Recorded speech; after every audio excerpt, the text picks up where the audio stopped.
ज़्यादातर लोग आजकल डेट पार्टनर ढूंढने के लिए नहीं कर रहे हैं, बल्कि वो वैलिडेशन के लिए कर रहे हैं। और अगर आप वैलिडेशन के लिए डेट करोगे तो हार्ट ब्रेक गारंटीड है, जिससे भी आप डेट कर रहे हो।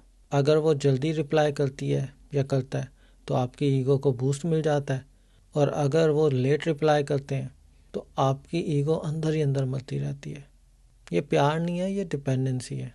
अगर आपका गोल वैलिडेशन है ना, तो उसमें प्रॉब्लम ये हो जाती है कि आप जितने भी रेड फ्लैग्स हैं उसको इग्नोर करते हो, और आप बहुत ज़्यादा इन्वेस्ट बड़ी जल्दी कर देते हो।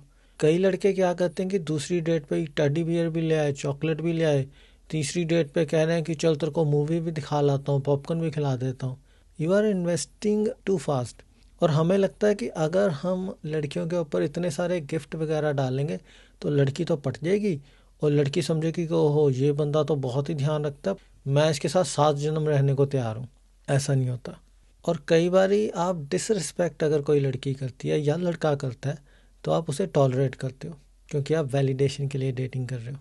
और सबसे ज़्यादा वैलिडेशन का कीड़ा तो तब आता है जब आप अपना पार्टनर देखते हो और ये सोचते हो कि यार मेरे दोस्त क्या सोचेंगे कि ये पार्टनर कैसा दिखता है।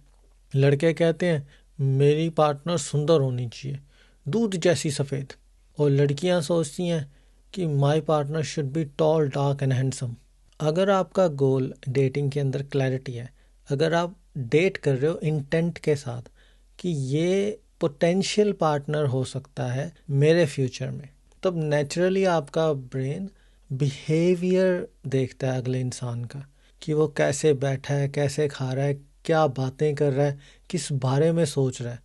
आप उसे इम्प्रेस करने की नहीं सोचते उस टाइम पे, आप असली क्वेश्चन पूछते हो कि तुम्हें क्या करना है लाइफ के अंदर, किस तरह की तुम जॉब करना चाहती हो, what do you actually want to do in life, या आप बच्चे चाहते हो इन फ्यूचर, और आपकी वैल्यूज़ क्या है।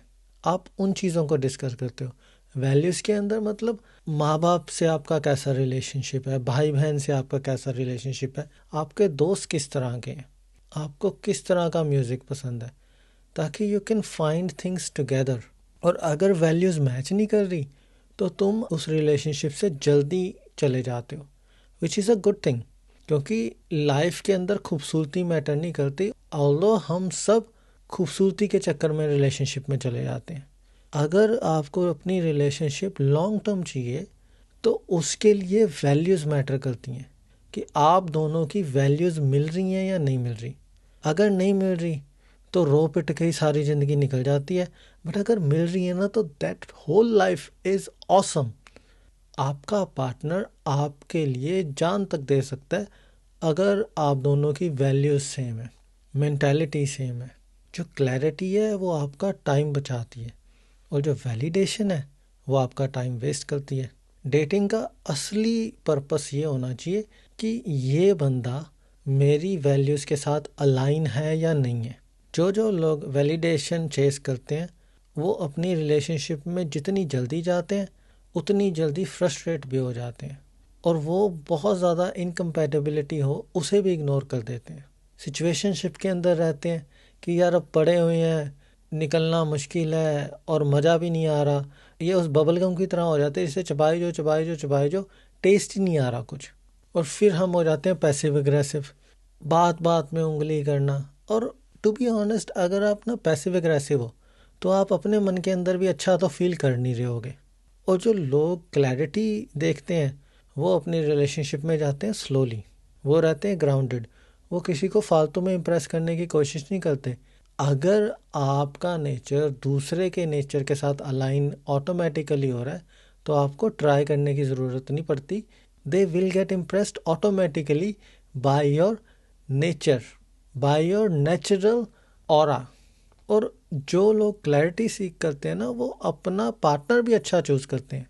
वो दूसरों के लिए पार्टनर चूज़ नहीं करते कि मेरे घर वालों को कैसा लगा। शादी आपने करानी है, रहना आपने है उसके साथ, तो पार्टनर अगर अच्छा होगा तो आपकी ज़िंदगी आसानी से कटेगी। तो they think for themselves and they make their life easy by making one single decision very well, कि ये इंसान मेरे साथ कंपैटिबल है, ये इंसान मेरे साथ रह सकता है, ये इंसान के साथ मैं बड़े अच्छे तरीके से रह सकता हूँ and I don't have to impress the other person. सोच कर देखो यार, अगर किसी को इम्प्रेस नहीं करना तो कितना ज़्यादा दिमाग से बोझ हट जाता है। आपका और आपका बेस्ट फ्रेंड, कभी सोचा है कि मैंने अपने बेस्ट फ्रेंड को इम्प्रेस करना है? आप और आपका बेस्ट फ्रेंड कितने केयर करते हैं एक दूसरे की, और किसी को बताना भी नहीं पड़ता कि क्या कर मेरे लिए, they already know. Find a similar sort of relationship in your love life as well. The whole point is कि you should date with intent of making yourself happy. Learn to love yourself so other person can also love you.